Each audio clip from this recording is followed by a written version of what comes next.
who's the young new pro staffer, like the hot young guys? Not much.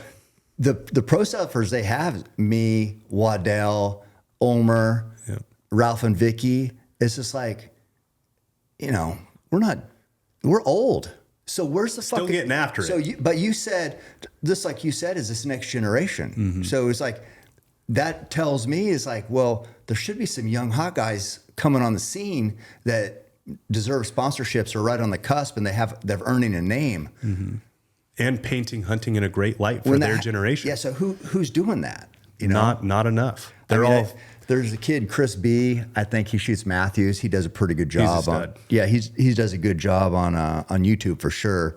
But yeah, so I mean, if you just look at those little examples right there, it doesn't give you a great feeling. No. About the future of hunting. Because majority of them are locked on their phone, sitting in a city taking shirtless selfies instead of taking pictures in the backcountry and painting hunting in a good light. Mm-hmm. They all think they're tough and strong, but they don't ever leave the comfort of their home. So it is what it is. It's I mean, I don't know. I don't want to be a doomsdayer because there's so many good things to celebrate about what we're doing. Because if you look at like these opportunities that we have right now, but we've created, nobody's handed us anything. But so it's not like all hope is lost because we're doing, I mean, this event gives me a lot of confidence that we've had this lift, run, shoot today. Because you see a lot of people who've never hunted, never shot a bow, and you see that passion is just exuding. They just want to learn. Yeah. So I feel good, but we need more experiences like this, I believe. I agree, and we need more people putting it in a good light to certain generations and certain outreaches of networks so people can understand the respect of hunting and what hunting actually is, and not look at it as, this blood sport kind of a thing that a lot of the antis like to spread, right? And what I like to equate what's going on to right now is with the antis, they're like the Chinese. The Chinese they play the long game. They are dedicated. They have a lot of patience. They'll plant spies in the U.S. at 18 years old and let them retire in a company to go back and, report what's going on here. Yeah. The antis are also in the long game. And how you're saying, is this a reason to come after the guns and the next thing and the next thing? I think it is, right? I do think it's part of their game plan of the long game, the patience, the extrapolation of funds and all this stuff to go against hunting. But at the end of the day, no one is more passionate about the animals than hunters. So as long as we can all get aligned and communicate and get on the same page and actually show up and willing to play the long game on our side, I think we have tons of reasons to win. I think we have tons of optimism that it's actually going to come out for the better. I mean, we have California, which again, we all know what California is and not just Denver, but the Catalina Island cull of the over 2,000 mule deer, like that got shot down. That's a great win for a state like Colorado, and it's a phenomenal win for hunters. Yeah, and it's funny. Like we talk about, it's been talked about quite a few times, but the California ban on mountain lions, how they said hunters don't need to kill mountain lions and all. They killed more mountain lions without hunters with taxed money, and the government was just killing them. It's the same. More lions died instead of making money off of hunter tag sales, and less cats died with the hunters than they did with the state culls and all that stuff going on. So Colorado is just, they're following suit. That it's very clear what happens, right? You can look at California and understand it very clearly. If you take away predator hunting, it's just going to turn into California. You're going to kill more cats. You're just going to do it on your own dime through tax money instead of hunters wanting to go do it and not wasting the animal.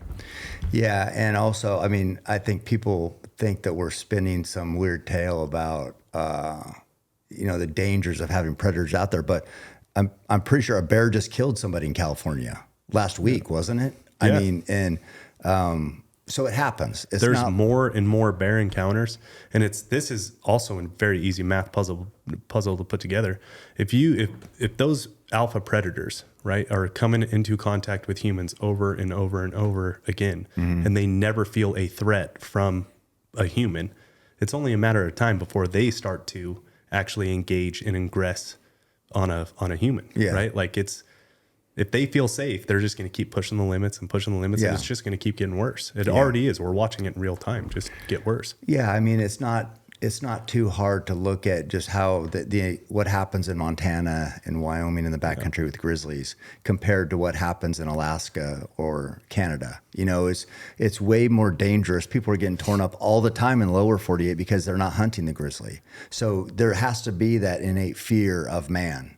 And if there's not, I mean, I just hunted up with John and Jen in Alberta. We were hunting, we're probably bear so far back, just black bear, but they had probably never seen humans, and they aren't afraid. They'll showed come me a video today. It's crazy. They'll come right here. Yeah. So it's just because there hasn't been that. Oh, so if I get close to this thing standing upright on 2 feet, I'm going to get shot at. There's going to be a loud noise. I'm going to get wounded. But if without that, it's like, what's keeping them in check? Nothing. They're the alpha. They're used to being the top. Correct. And they'll just keep aggressing until they feel a threat back. And if they don't ever get it, it just keeps going. That's what a predator does. Yeah. And they're good at it. You know, they've survived a long time with that attitude. Yeah. So it's going to take a little while, but yeah, I don't know. It's a crazy time right now as a hunter. It's pretty complicated. It used to be like, you know, you did your thing on Outdoor Channel, you wrote an article for Eastman's or Outdoor Life or whatever, and you kind of just preached to the same crowd and all good. Now with social media, we can reach a lot more people, but also we have a lot more people weighing in on hunting now. And so it's like you said, you know, having the right representation of hunting, it's never been more critical. Never been more critical to get the message out there that shows truly what hunters feel and how they conduct themselves. Yeah. You know, not to stereotype, but we have to do, I mean, there's pressure on us to do it right.